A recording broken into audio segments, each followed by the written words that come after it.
I'm 22, fresh out of college with a degree in computer science and already lucky enough to land an internship that seemed tailor-made for me tech support at my old high school. It wasn't glamorous, but it paid, and more importantly, it felt full circle. There was something surreal about walking through those halls again, not as a student, but as a staff member. Everything felt familiar, but off, like walking through a dream where the setting was right, but the roles had changed. Most of my work was down in the basement. Yeah, that basement. The one students always joked about being haunted, or full of rats the size of cats. Truth was, it was kind of a mess: old projectors, broken chairs, piles of cables no one had sorted in a decade. But tucked away in the far corner was the IT office. And that place, it was a different world. We had 3 oversized desks, dual monitors, 2 mini fridges stocked with soda and leftover pizza, a flat-screen TV on the wall always playing CNN or ESPN, and, most importantly, a constantly running air conditioner. In a building where most classrooms felt like saunas in the spring, it was a luxury. It was our little tech cave, cold, quiet, and way too easy to spend all day inside. The weird part, the office didn't have a door. It was just an open rectangular cutout leading into the main basement hallway. And the only door at the top of the basement stairs. No lock. I used to think that was no big deal. That was before the lockdown. It was a Wednesday, lunchtime. Dave and Gary, my co-workers, both guys in their 30s, were upstairs helping with a smartboard issue. I stayed behind to eat. I remember it clearly. Turkey and cheese sandwich, a bag of chips, and my feet kicked up while watching the weather on mute. That's when my phone rang. It was the front office. Weird, right? No one from the main office ever called us directly. I picked up, and the voice on the other end was calm but heavy, deliberate. This is a lockdown. There's an intruder on campus, possibly armed. Stay where you are and follow protocol. My stomach dropped. I stood there, frozen, replaying the words in my head like an echo. Intruder, armed, lockdown. It didn't feel real. It felt like a drill. Only it wasn't.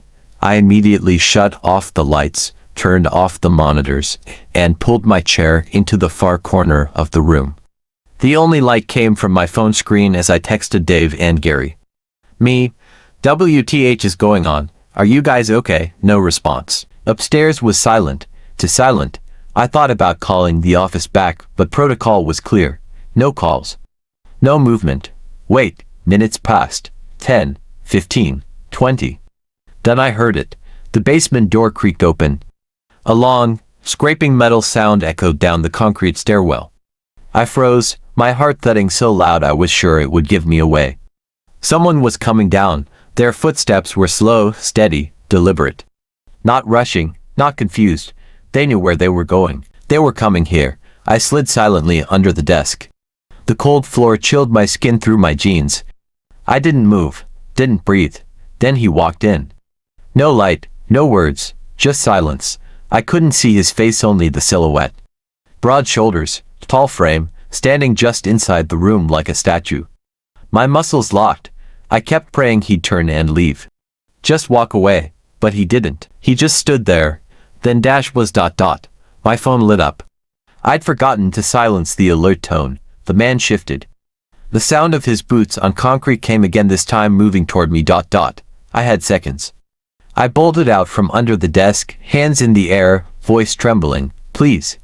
Don't hurt me. He paused, raised his hands slightly.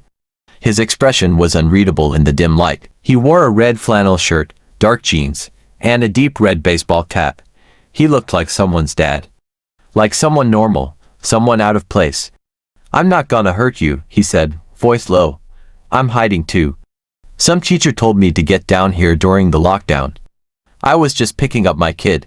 I didn't know what to say. Something didn't sit right. His tone was calm to calm. I kept staring at him as he tried to sound reassuring, but my gut told me something was wrong. That's when I looked at my phone. A new message from Dave had come in. Dave, dude, it's bad. Some guy with a gun shot Mr. Buckley. He's wearing red shirt and hat. Do not come upstairs. My hand went numb. I read the message twice before I looked back up. He was still staring at me. I think he saw it in my face, the recognition, the shift in my expression. And I ran. I didn't speak. I didn't try to be clever or reason with him. I turned and sprinted like my life depended on it because it did. Behind me, I heard something slam against the wall. A hard, metallic crack, then a gunshot. It rang out so loud it shook the hallway. But I kept running, up the stairs, down the main hallway, through the emergency exit, and outside. Police were already there. They had weapons drawn. Within seconds, the man was on the ground, cuffed, disarmed. He didn't resist. Mr. Buckley survived. He was badly injured, but he made it. The shooter, no one really knew who he was. Not apparent, not on any visitor log. His name turned out to be fake, a ghost in the system. Rumors flew something about revenge, maybe a grudge from years ago, but the truth never came out. What I know is this: if Dave hadn't texted when he did, if I'd hesitated, even a second, I don't think I'd be here telling you this. And that man, his red flannel glowing in the dark, standing still in the middle of the silent room, he's burned into my memory, like a nightmare that never ends.